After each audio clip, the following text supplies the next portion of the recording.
In some homes, love is not shared equally. And when parents choose one child over the others, pain grows in silence.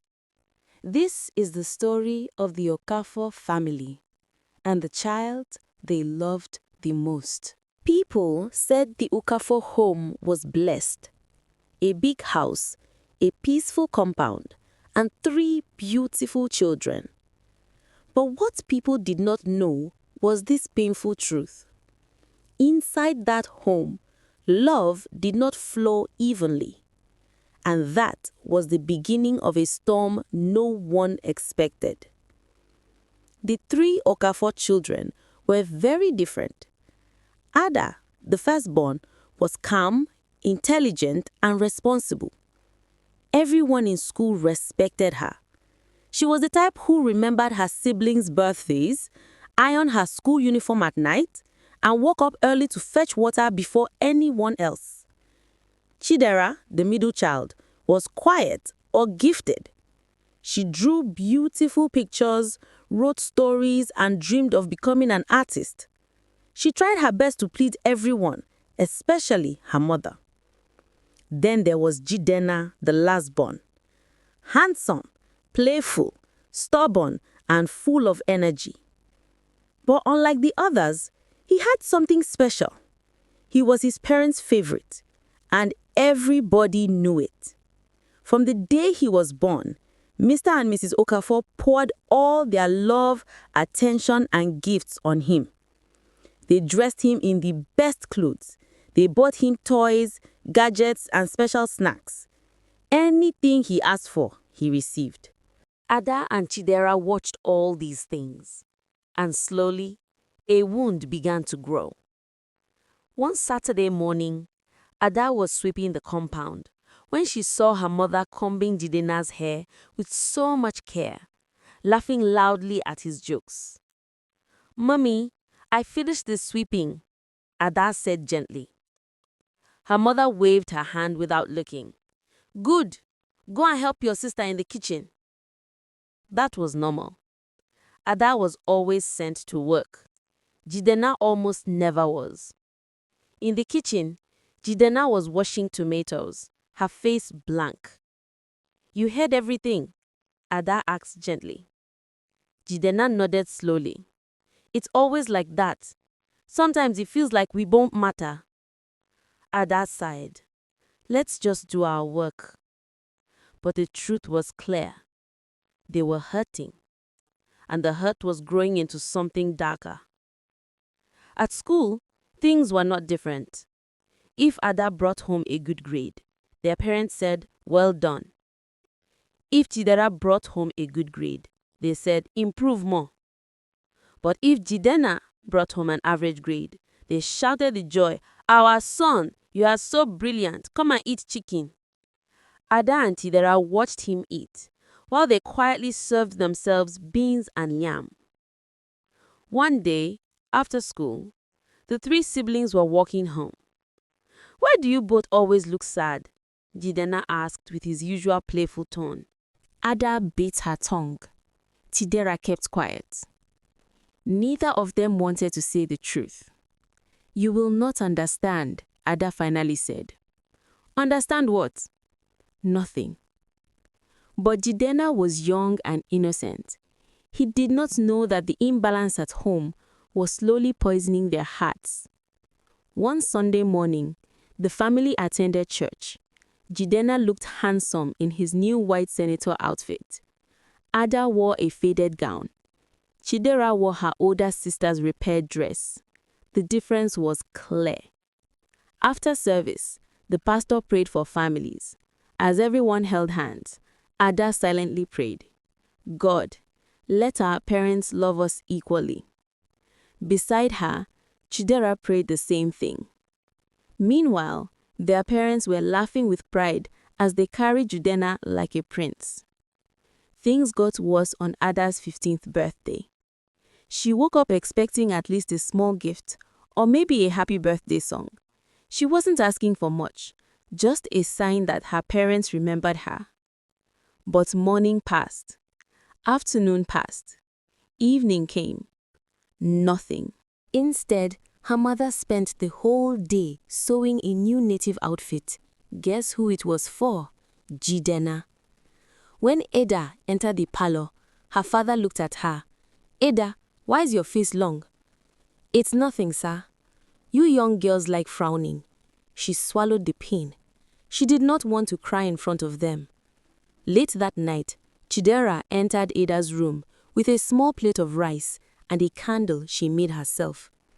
"I didn't want your day to pass like that," she whispered. Ada burst into tears. "Thank you." They lit the tiny candle. No music, no cake, no celebration. Just two sisters hugging tightly in the dark. Meanwhile, in the master bedroom, their parents were laughing as they watched movies with Jidenna sleeping peacefully beside them. They did not even realize they had forgotten Ada's birthday. Months passed and the jealousy grew like fire. Ada became quiet and distant. She barely smiled. Teachers in school noticed she had changed. Chidera kept everything inside her heart. Her drawings became darker. She drew broken hearts, crying children, mothers holding only one child, while others were left aside. But the one who changed the most was Jidenna. Because of how his parents treated him, he became proud. He spoke to his sisters rudely. He demanded things like a king. One evening, while they were doing chores, he shouted, "Daddy said I should not sweep. You both are girls. Sweeping is your job." Ada froze. Her chest tightened. "You're the youngest," she said calmly. "Helping won't kill you." But he ran straight to their father. "Daddy, Ada wants to force me to sweep." Immediately, their father stormed out. "Ada, must you fight your brother? Leave him alone." She swallowed her pain again. Chidera stepped forward. "Daddy, she wasn't." "Keep quiet," he shouted at her. The girls watched their father walk back inside with Jidenna, smiling proudly. And in that moment, something broke permanently. The turning point came one Wednesday afternoon. Ada was returning from school when she heard Jidenna crying loudly inside the house. She ran inside and saw her mother holding Jidenna, who had fallen and scraped his knee. "Oh, my baby, my only son," her mother cried. She turned sharply toward Ada. "What were you doing outside? You should have been watching him." Before Ada could speak, her father shouted, "You girls are useless. If anything happens to this boy, I will deal with both of you." Ada felt her throat tighten. Tears filled her eyes. She ran into the backyard and collapsed on the ground. Chidera followed her. Ada was shaking. "I can't take this anymore," she whispered. "It's like we don't exist." Chidera hugged her. One day they will realize. But Ada wasn't sure anymore. The real disaster came during a family event. It was their grandmother's birthday and all relatives gathered. Many people noticed how Ada and Chidera served food, cleaned plates, ran around, and did all the work. Meanwhile, Jidenna sat with the adults, receiving meat and soft drinks. At some point, their aunt asked loudly, "Why are these girls walking like maids while the boy is treated like a king?" Mrs. Okafor laughed proudly. "He is the only boy now. He deserves special treatment." Another aunt shook her head. "But these girls are also your children." The room went silent. Ada felt tears filling her eyes. Chidera slowly lowered her head. Their father changed the topic quickly, but the damage was done. That night, their grandmother called all three children into her room. She looked at Ada and Chidera gently. "My daughters, I have seen everything today." Ada's lips trembled. Grandmother reached for their hands. "You two are strong. You are patient. You are kind. Do not let bitterness destroy your heart." Then she turned to Jidenna. "And you, my son, I know you enjoy all the attention, but if you are not careful, you will grow up believing the world owes you something. Life will not treat you the way your parents do. Jidenna listened silently. Something in her words touched him. Grandmother sighed deeply. Children, listen to me. A family breaks when love is not shared equally. She made them promise to remain united. But the lesson came unexpectedly. 3 months later, Jidenna fell very ill. It was not serious, but it was painful enough to make him cry for days.